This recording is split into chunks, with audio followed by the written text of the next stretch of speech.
ഓരോ തെരഞ്ഞെടുപ്പുകളും ദൈവിക പദ്ധതികളുടെ മഹത്വം ഉൾക്കൊള്ളുന്നവയാണ്.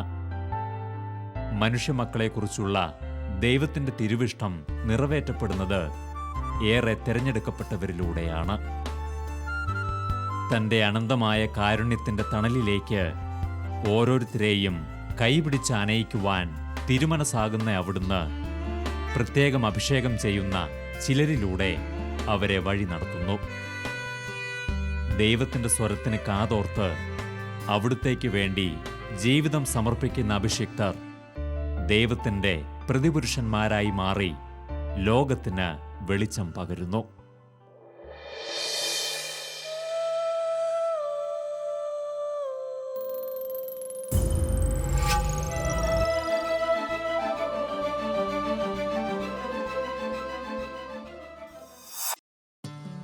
ചാലക്കുടി ഡിവൈൻ ധ്യാനകേന്ദ്രത്തിൻ്റെ ഡയറക്ടർ കൊച്ചു മാത്യു അച്ഛൻ എന്നറിയപ്പെടുന്ന ബഹുമാനപ്പെട്ട മാത്യു ഇലവങ്കൽ അച്ഛൻ തൻ്റെ പ്രവർത്തന ശൈലികളും കാഴ്ചപ്പാടുകളും കൊണ്ട് വ്യത്യസ്തനാണ്.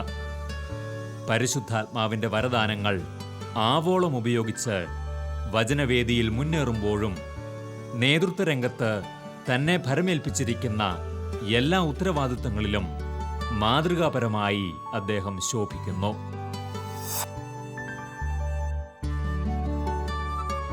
ശരിയായ ബോധ്യങ്ങളോടെ ഉറച്ച ഹൃദയവുമായി തനിക്കായി സമർപ്പിക്കപ്പെടുന്ന ആത്മാക്കളെ ദൈവം പരിമിതികളില്ലാതെ എടുത്തുപയോഗിക്കും എന്നതിൻ്റെ വലിയ ഉദാഹരണമാണ് ബഹുമാനപ്പെട്ട മാത്യു ഇലവങ്കൽ അച്ഛൻ്റെ ജീവിതം. പരിശുദ്ധാത്മാവിൻ്റെ പ്രത്യേകമായ അഭിഷേകത്തിലൂടെ അദ്ദേഹം കരം പിടിച്ചുയർത്തിയ ആത്മാക്കളുടെ എണ്ണം അനവധിയാണ്.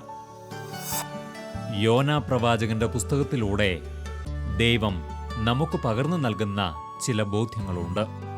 അതിൽ ദൈവത്താൽ തെരഞ്ഞെടുക്കപ്പെടുന്നവരെക്കുറിച്ചുള്ള ദൈവിക പദ്ധതികളും അവർക്കുമേൽ നടപ്പാകുന്ന ദൈവിക തീരുമാനങ്ങളും പ്രാധാന്യമർഹിക്കുന്നു.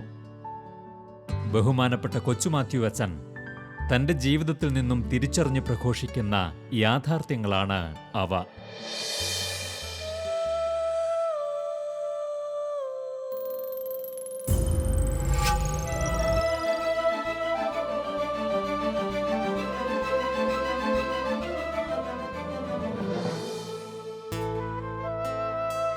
ബഹുമാനപ്പെട്ട മാത്യു ഇലവങ്കൽ അച്ഛൻ്റെ ശുശ്രൂഷാ ജീവിതത്തിലെ നിർണായകമായ ഒരു ഘട്ടം ആരംഭിക്കുന്നത് 1996 ഒരുപക്ഷെ അതുവരെയും ആയാസരഹിതമായ ഒരു പാതയിലൂടെ ശുശ്രൂഷാ മേഖലയിൽ അദ്ദേഹത്തെ വളർത്തിയ ദൈവം ആ കാലഘട്ടത്തിൽ നടത്തിയ ഇടപെടൽ പ്രഥമദൃഷ്ട്യാ ബുദ്ധിമുട്ടേറിയ സാഹചര്യത്തിലേക്ക് അദ്ദേഹത്തെ നയിച്ചു. കാലാവസ്ഥയും ജീവിത ചുറ്റുപാടുകളും ഭാഷയും തുടങ്ങി അദ്ദേഹം അഭിമുഖീകരിച്ച പ്രതിസന്ധികൾ ഏറെയായിരുന്നു.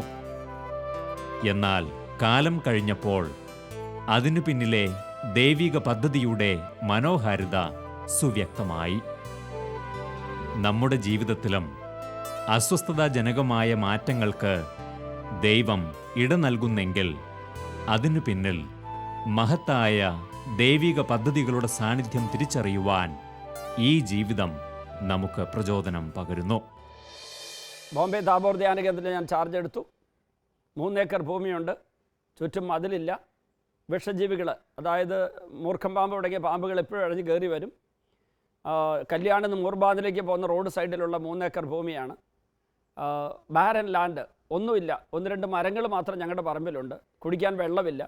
ദൂരെ നിന്ന് ടാങ്കർ ലോറിയിൽ വെള്ളം കൊണ്ടുവരണം. കഴിക്കുന്ന ഭക്ഷണമാണെങ്കിൽ അവിടുത്തെ എണ്ണ വെളിച്ചെണ്ണയല്ല, സൺഫ്ലവർ ഓയിൽ അല്ലെങ്കിൽ മറ്റെന്തെങ്കിലും ഓയിലായിരിക്കാം. അതുപോലെ ഞാനിവിടെ ശീലിച്ച ഭക്ഷണമൊന്നുമല്ല, എല്ലാം പ്രതികൂലം. ഭാഷയാണെങ്കിൽ മലയാളത്തിലാണ് പ്രധാനമായിട്ട് ഞാൻ ശുശ്രൂഷ ചെയ്തിരുന്ന 6 വർഷക്കാലം. ഇതാണെങ്കിൽ അവിടെ ഇംഗ്ലീഷ് ഹിന്ദിയൊക്കെ വേണം. ഞാനങ്ങനെ ധ്യാനത്തിന് ശുശ്രൂഷയ്ക്ക് യാതൊരു മടിയും കൂടാതെ മുന്നിട്ടിറങ്ങിയെങ്കിലും ഒത്തിരി ദൈവാനുഭവങ്ങൾ നൽകിയ അവസരങ്ങളായിരുന്നു.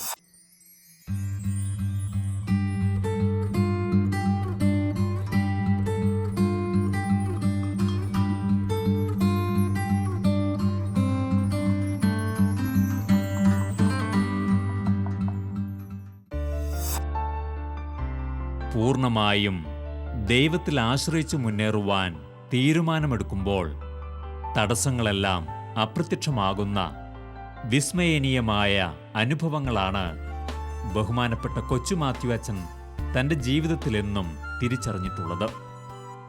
ദൈവത്തോട് കൂടെ നിന്ന് ജീവിതത്തിലെ പ്രതിസന്ധികളെ അഭിമുഖീകരിക്കുമ്പോൾ അവിടുന്ന് ശക്തമായി ഇടപെടുകയും വിജയം നേടിത്തരികയും ചെയ്യുമെന്ന അച്ഛൻ്റെ തിരിച്ചറിവുകൾ ഈ ലോകം മുഴുവനും പകരുന്ന പ്രത്യാശ വലുതാണ്.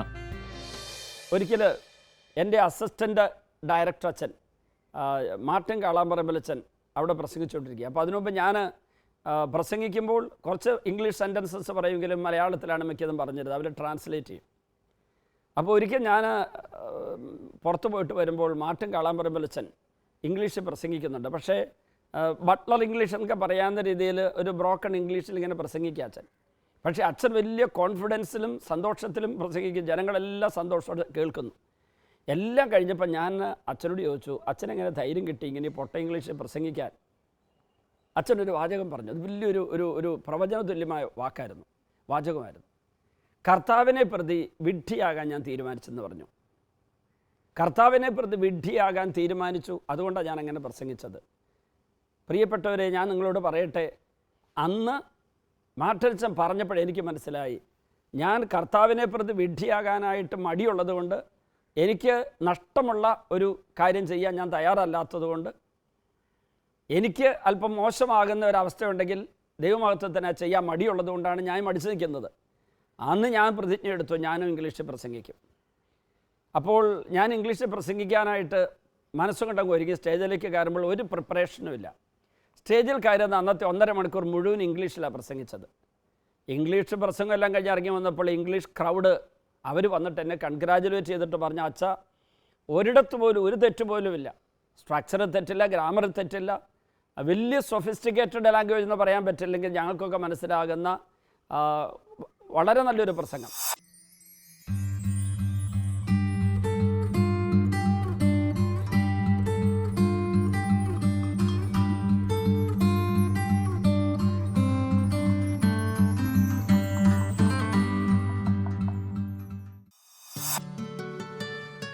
ദൈവിക പദ്ധതി പ്രകാരം അവിടുന്ന് വളർത്തിക്കൊണ്ടുവരുന്ന വ്യക്തികളുടെയും പ്രസ്ഥാനങ്ങളുടെയും കഥകൾ വിസ്മയനീയമാണ്.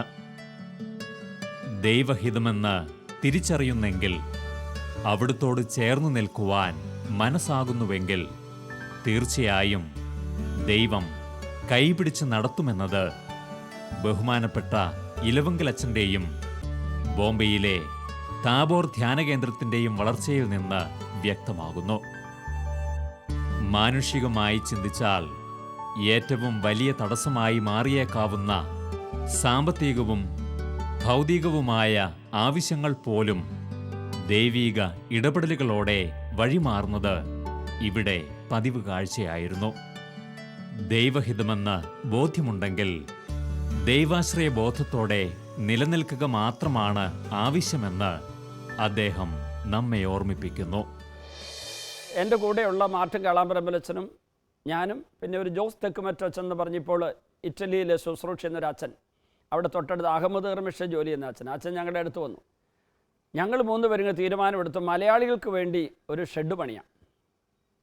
അപ്പം ഞങ്ങൾ അത്യാവശ്യത്തിന് പലരോട് സഹായം മേടിച്ച് ഒരു 5000 രൂപയുടെ മുളയും ടാർപോളിൻ ഷീറ്റെല്ലാം വാങ്ങി ഞങ്ങൾ 3 പേരും 2-3 പണിക്കാരും കൂടെ അവിടെ ആ മുള തൂണായി കുഴിച്ചിട്ട് അതിൻ്റെ മുകളിൽ ശരിക്കും റൂഫുണ്ടാക്കി ഈ ടാർപോളിൻ ഷീറ്റൊക്കെ വിരിച്ച് ഒരു 50-80 പേർക്ക് ഇരുന്ന് ധ്യാനിക്കാവുന്ന ഒരു സ്ട്രക്ചർ ഉണ്ടാക്കി. എല്ലാ പണിയും കഴിഞ്ഞ് വൈകുന്നേരം ഒരു 5 മണിക്കോ 6 മണിക്കോ ഇടയ്ക്ക് മുഷിഞ്ഞ വസ്ത്രവും വേർത്ത് ഒട്ടിയ വസ്ത്രവുമായിട്ട് ഞങ്ങൾ കുളിച്ച് കുർബാനയെല്ലാം പോകാനായിട്ട് താഴേക്ക് ഇറങ്ങി വരുമ്പോൾ ഒരാൾ ബൈക്കിൽ അവിടെ ഒന്ന് ഇറങ്ങി. അദ്ദേഹം വന്നിട്ട് എന്നോട് പറഞ്ഞ് ഇവിടുത്തെ അച്ഛനെ കാണാനാണ് വന്നത്. അപ്പോൾ എന്നെ കണ്ട അച്ഛനായിട്ട് തോന്നില്ല, കാരണം ഒരു പണിക്കാരൻ്റെ ഇതിൽ മുഷിഞ്ഞ വസ്ത്രമായിട്ട് നിൽക്കുന്നത്. ഞാൻ പറഞ്ഞു, ഞാൻ ഇവിടുത്തെ അച്ഛൻ, അമ്മ ഇതിവിടെ ഏൽപ്പിക്കാൻ പറഞ്ഞു എന്ന് പറഞ്ഞ് 5000 രൂപ കൊണ്ട് കൈ തന്നു. ഒരു പൈസ കയ്യിലുള്ളപ്പോഴല്ല ഞങ്ങൾ ആ പന്തൽ പണി ആരംഭിച്ചത്. പക്ഷേ പണി കഴിഞ്ഞപ്പോൾ കർത്താവ് കാശ് കൊണ്ട് തന്നു. ആരെങ്കിലും ഞങ്ങളുടെ അവിടെ ആവശ്യമുള്ളപ്പോൾ മുൻകൂട്ടി പണം തരില്ല, ഞങ്ങൾ ശുശ്രൂഷയ്ക്ക് ഇറങ്ങിക്കഴിയുമ്പോൾ കാശ് കൊണ്ട് തരുന്നൊരനുഭവം. ഇത് പോട്ടെ ആശ്രമത്തിൽ വെച്ച് എനിക്കുണ്ടായിട്ടുണ്ട്. കർത്താവിൻ്റെ ശുശ്രൂഷയ്ക്ക് ഇറങ്ങുമ്പോൾ നമ്മുടെ മാനുഷികമായ പദ്ധതികളെ, ആലോചനകളെ, നമ്മുടെ മാനുഷികമായ പരിമിതികളൊക്കെ അതിലംഘിക്കുന്ന ദൈവത്തിൻ്റെ ഇടപെടലും അത്ഭുതകരമായ പ്രവർത്തനങ്ങളും അനേകം തവണ അനുഭവിച്ചിട്ടുണ്ട്. ഞങ്ങൾ ഒരിക്കലും അവിടെ ഒരു ദാരിദ്ര്യത്തിൻ്റെ അവസ്ഥ വന്നിട്ടില്ല. ഇല്ലായ്മ വന്ന നിമിഷങ്ങളിൽ ഞങ്ങൾ കാത്തിരുന്നപ്പോൾ കർത്താവ് കാശ് കൊണ്ട് തരികയും ചെയ്തു. അപ്പോൾ ചുരുക്കി പറഞ്ഞാൽ ഈ കാലഘട്ടത്തിൽ കർത്താവ് ഓരോ നിമിഷത്തിലും വഴി നടത്തിക്കൊണ്ടിരിക്കുമ്പോഴാണ് ഞങ്ങൾക്ക് ഒരാലോചന വന്നു. ഇവിടെ ഒരു പെർമനൻ്റ് ആയിട്ടുള്ള ഒരു ഓഡിറ്റോറിയം പണിയണമല്ലോ. അപ്പോൾ ഒരാൾ വന്ന് അതിനുള്ള ചില പ്രത്യേകമായ കാര്യങ്ങളൊക്കെ പറഞ്ഞു തന്നു. അദ്ദേഹം നൽകിയിരിക്കുന്ന ഒരു പ്രത്യേക നിർദ്ദേശം അനുസരിച്ച് ഞങ്ങളൊരു ആപ്ലിക്കേഷൻ ഗവൺമെൻറ്റിന് വെച്ചു. അന്ന് നിലവിലിരുന്നിരുന്ന നിയമങ്ങൾ അവർ കാണാഞ്ഞിട്ടാണോ ഇല്ലെന്ന് അറിഞ്ഞുകൂടാ. ഞങ്ങൾക്ക് അവിടെ ഒരു ഓഡിറ്റോറിയം പണിയാനുള്ള പെർമിഷൻ ഗവൺമെൻറ് തന്നു. അങ്ങനെ ഒരു ഓഡിറ്റോറിയം പണിയാനുള്ള ഒരു പെർമിഷൻ തരാനായിട്ട് വകുപ്പൊന്നുമില്ല. പക്ഷേ ഒരു പൈസ കൈക്കൂലി കൊടുക്കാതെ, ഏതെങ്കിലും VIP-യുടെ പ്രത്യേകമായ ഒരു സ്വാധീനമൊന്നുമില്ലാതെ ഞങ്ങൾ ആഗ്രഹിച്ചതുപോലെ മനോഹരമായ ഒരു ഓഡിറ്റോറിയം പണിയാനായിട്ട് അവസരം കിട്ടി.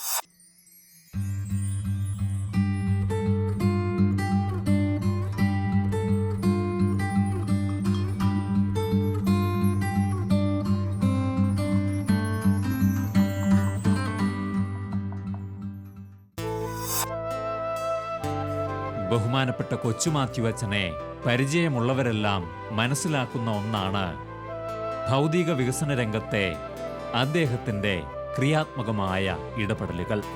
കെട്ടിടം പണികൾ മുതലുള്ള ഏറെ നിർമ്മാണ പ്രവർത്തനങ്ങളിൽ അദ്ദേഹം ആവശ്യഘട്ടങ്ങളിലെല്ലാം സജീവമായി ഇടപെടാറുണ്ട്. എന്നാൽ ആ മേഖലയിൽ സാങ്കേതികമായ ജ്ഞാനമേതുമില്ലാതെയും ഭംഗിയായി നിർദ്ദേശങ്ങൾ നൽകുകയും ഇടപെടലുകൾ നടത്തുകയും ചെയ്യുന്നത് പരിശുദ്ധാത്മാവിൻ്റെ പ്രത്യേകമായ സഹായം കൊണ്ടാണെന്ന് അദ്ദേഹം സാക്ഷ്യപ്പെടുത്തുന്നു. അതെ, ജ്ഞാനത്തിൻ്റെ ഉറവിടമായ പരിശുദ്ധാത്മാവാണ് നേതൃത്വ രംഗത്തെ എല്ലാ മേഖലകളിലും ഒന്നുപോലെ ശോഭിക്കുവാൻ ഈ അഭിഷിക്തനെ ശക്തനാക്കുന്നത്. പരിശുദ്ധാത്മാവിൻ്റെ വരദാന ഫലങ്ങൾക്കായി ദാഹിക്കുവാൻ ഈ അനുഭവങ്ങൾ നമുക്ക് പ്രചോദനം പകരുന്നു. ഞാനൊരു നിർമ്മാണ മേഖലയിൽ വൈദഗ്ധ്യമുള്ള ആളല്ല. ആർക്കിടെക്ചറലായിട്ടൊന്നും പഠിച്ചിട്ടില്ല. എഞ്ചിനീയറിംഗും എനിക്കറിയാൻ പാടില്ല. പക്ഷേ അന്ന് എൻ്റെ മനസ്സിൽ കർത്താവ് ഓരോ രൂപങ്ങളും ഓരോ ക്രമങ്ങളും ഒരുക്കി തരും. അപ്പം ഞാനിത് ആർക്കിടെക്റ്റിനോട് എഞ്ചിനീയേഴ്സിനോട് പറഞ്ഞാൽ അവരത്ര ഉൾക്കൊള്ളില്ല. ചില സ്ഥലങ്ങളിൽ ഇന്ന് നിലനിൽക്കുന്ന കെട്ടിടങ്ങൾ 10-18 വർഷം മുമ്പ് പണിതത് ഞാൻ ഓർക്കുകയാണ്. ഏതാണ്ട് 19-18 വർഷം മുമ്പ് പണിത ചില ഓഡിറ്റോറിയങ്ങൾ സാധാരണ ട്രസ്സൊക്കെ ഉണ്ടാക്കുന്നതിന് വ്യത്യാസപ്പെട്ട് കർത്താവ് എനിക്ക് നൽകിയൊരു ഉൾക്കാഴ്ച അനുസരിച്ച് ഞാനൊരു പ്രത്യേക രീതിയിൽ ക്രമീകരിച്ച് ഒരു ഷെഡ് ഉണ്ടാക്കി. ഇന്നും അതവിടെ ശക്തമായിട്ട് നിലകൊള്ളുന്നുണ്ട്. അതായത് ഓഡിറ്റോറിയം ഉണ്ടാക്കാൻ, മുറികൾ പണിയാൻ, മറ്റ് ക്രമീകരണങ്ങൾക്ക് ഞാനൊന്നും പഠിച്ചിട്ടില്ലാത്ത വിഷയങ്ങൾ കർത്താവ് എന്നെ സഹായിച്ചുകൊണ്ടിരുന്നു. എനിക്ക് ഉള്ളിൽ അത് തെളിയിച്ചു തരും. ഈ ദിവസങ്ങളിൽ തന്നെ ഇതുപോലെ തന്നെ പരിഹാരമില്ലാത്ത ചില മേഖലകൾ, പ്രശ്നപരിഹാരമില്ലാത്ത ചില മേഖലകൾ, അതെന്ത് ചെയ്യണമെന്ന് ഞങ്ങളെല്ലാവരും ആലോചിച്ചിട്ട് കുറേ നാളായി ആലോചിച്ചിട്ടൊന്നും കിട്ടാത്തതാണ്. ഞാനതിനുവേണ്ടി പ്രത്യേകം പ്രാർത്ഥിച്ചു ഒരുങ്ങിയില്ലായിരുന്നു. പക്ഷേ ഒരു 4-5 ദിവസം മുമ്പ് കർത്താവ് എൻ്റെ മുമ്പിൽ അതിങ്ങനെ കൃത്യമായിട്ടത് വെളിപ്പെടുത്തി തരും.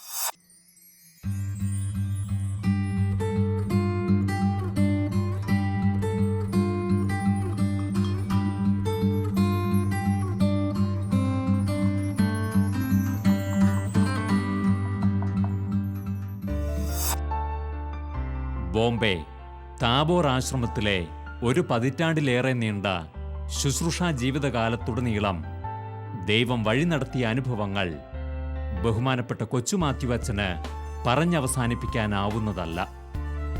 മരണകരവും പരിഹാരമില്ലാത്തതുമായ അസംഖ്യം പ്രശ്നങ്ങളിൽ നിന്ന് തന്നെയും ഒപ്പമുള്ളവരെയും ദൈവം കൈപിടിച്ചുയർത്തിയ അനുഭവങ്ങൾ അദ്ദേഹം വിവരിക്കുമ്പോൾ അത് നമുക്കും ഏറെ പ്രത്യാശ പകരുന്നു.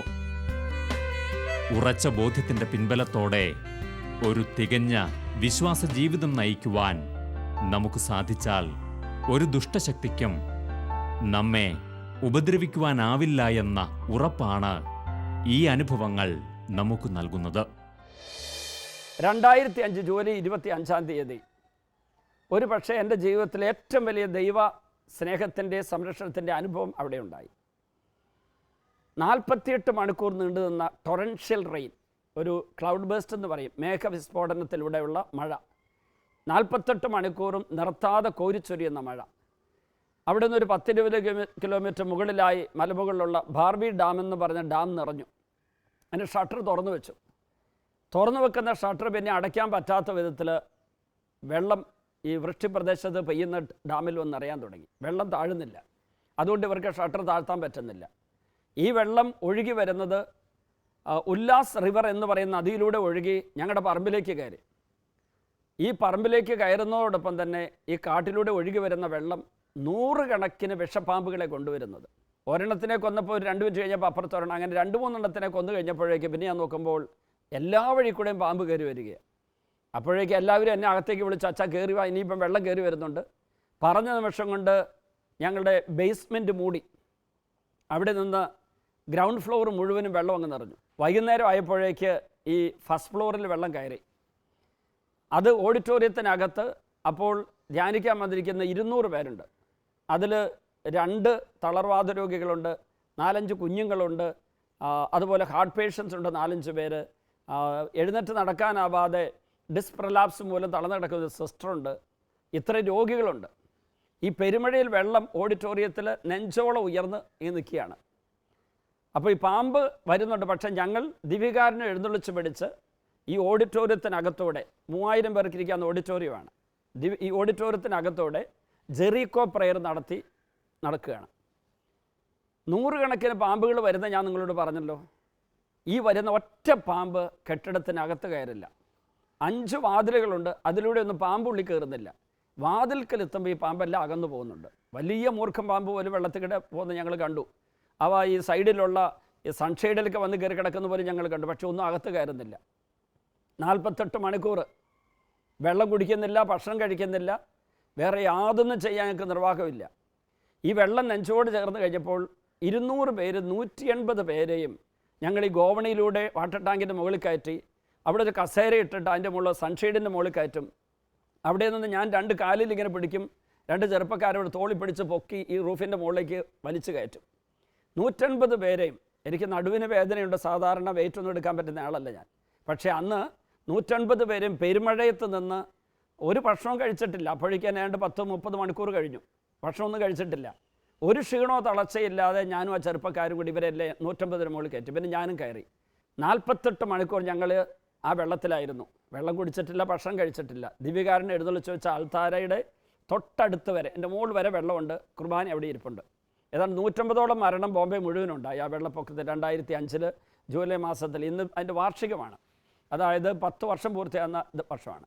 അത്ര വലിയൊരു പെരുവെള്ളത്തിൽ കർത്താവ് എങ്ങനെയൊക്കെ നയിച്ചു എന്ന് എത്ര പറഞ്ഞാലും തീരില്ല. അത് കേട്ടവരും കണ്ടവരും, പിന്നീട് ഒന്ന് കണ്ടവരും അത് ചരിത്രം രേഖപ്പെടുത്തേണ്ട ഒരു വലിയ അത്ഭുതമായിട്ടാണ് പറയുന്നത്. കാരണം 48 മണിക്കൂർ പെരുവെള്ളത്തിൽ പെട്ട് കിടന്ന ഞങ്ങളിൽ ഒരാൾക്ക് പോലും പാമ്പ് കടിയേറ്റിട്ടില്ല. 100 കണക്കിന് പാമ്പുകൾ കയറിയത്. രണ്ടാമതായി ആർക്കും മരണമുണ്ടായില്ല. ഒരാൾക്കൊരു ജലദോഷം പോലും. സാധാരണ എനിക്ക് അങ്ങനെ മഴ കൊണ്ടാൽ ജലദോഷവും പനിയും വരും. എനിക്കും ജലദോഷവും പനിയൊന്നും വന്നില്ല.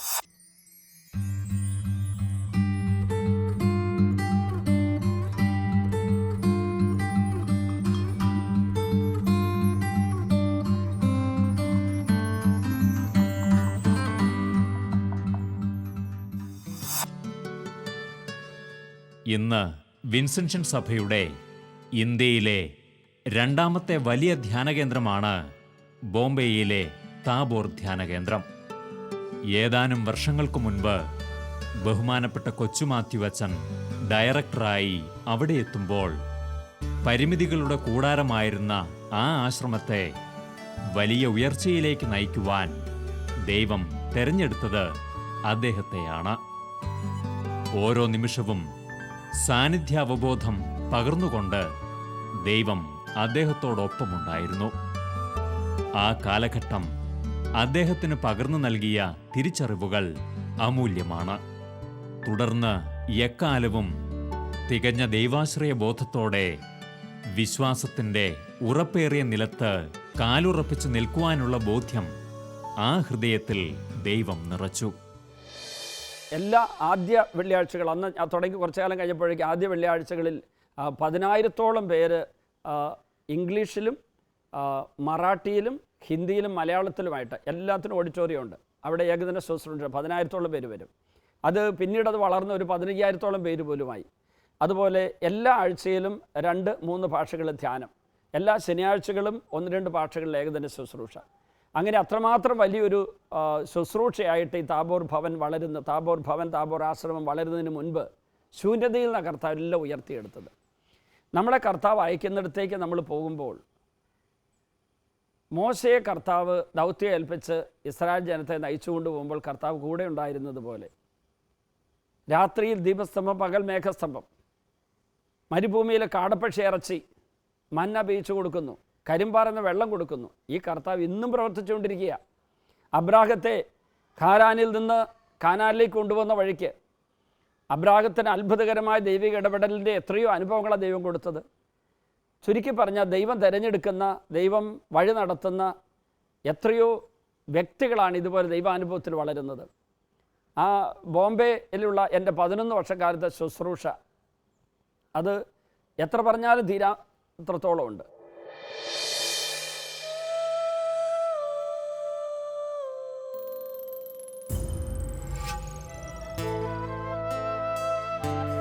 ഈ അഭിഷിക്തന്റെ ജീവിത വഴിത്താരയിലൂടെയുള്ള പ്രയാണം നമുക്ക് നൽകുന്ന അനുഭവ തീഷ്ണത മഹത്തരമാണ്. ഇദ്ദേഹത്തിൻ്റെ ജീവിതത്തിൽ എക്കാലവും ദൈവം നടത്തിയിട്ടുള്ള ഇടപെടലുകൾ അവർണ്ണനീയമാം വിധം മനോഹരവും നമുക്കും പ്രത്യാശ പകരുന്നതുമാണ്. തുടർന്നുള്ള കാലങ്ങളിലും അതിശയകരമായ രീതിയിൽ ദൈവം കരം പിടിച്ച് നടത്തിയ ഈ ശുശ്രൂഷകൻ തൻ്റെ യാത്ര തുടരുന്നു. ഈ അനുഭവങ്ങൾ നമ്മുടെ ജീവിത വീഥികളിൽ പ്രകാശം പകരട്ടെ.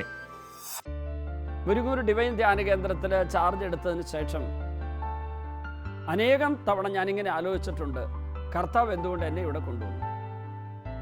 അവിടെ എൻ്റെ കഴിവോ എൻ്റെ മുൻകാല നേട്ടങ്ങളുടെ ഏതെങ്കിലും ലിസ്റ്റോ അല്ലെങ്കിൽ ഞാനിത് പൂർത്തിയാക്കാനായിട്ടുള്ള ശക്തിയുള്ള ആളാണെന്നുള്ള ഒരു കണക്കുകൂട്ടിൽ തമ്മിൽ എൻ്റെ കയ്യിലില്ല എന്നെനിക്ക് ഉറപ്പുണ്ട്.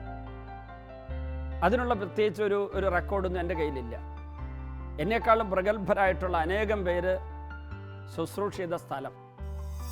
ഞാനിങ്ങനെ പാട്ട് പാടിക്കൊണ്ടിരിക്കുമ്പോൾ എഴുതപ്പെട്ട പാട്ടുകൾ ഞാൻ പാടുമ്പോൾ അതിൻ്റെ വരികൾ അതിനോട് കൂടെ ചേർത്ത് സ്പോണ്ടേനിയസ് ആയിട്ട് പുതിയ വരികൾ കൂട്ടിച്ചേർക്കാൻ, ജനങ്ങളെ കൊണ്ട് ഏറ്റുപാടിക്കാൻ, പ്രത്യേകിച്ച് ഹല്ലേലൂയ വരികൾ ഏറ്റുപാടിക്കുന്ന ഒരു ശുശ്രൂഷ ശൈലി ഈ പോട്ടയിൽ ഞാൻ വന്ന കാലത്ത് അവിടെ തുടങ്ങി വെച്ചു. ഞാൻ ഒരിക്കലും ഒരു ധ്യാനത്തിന് പോയി. അവിടെ ചെന്നപ്പോൾ അവിടെ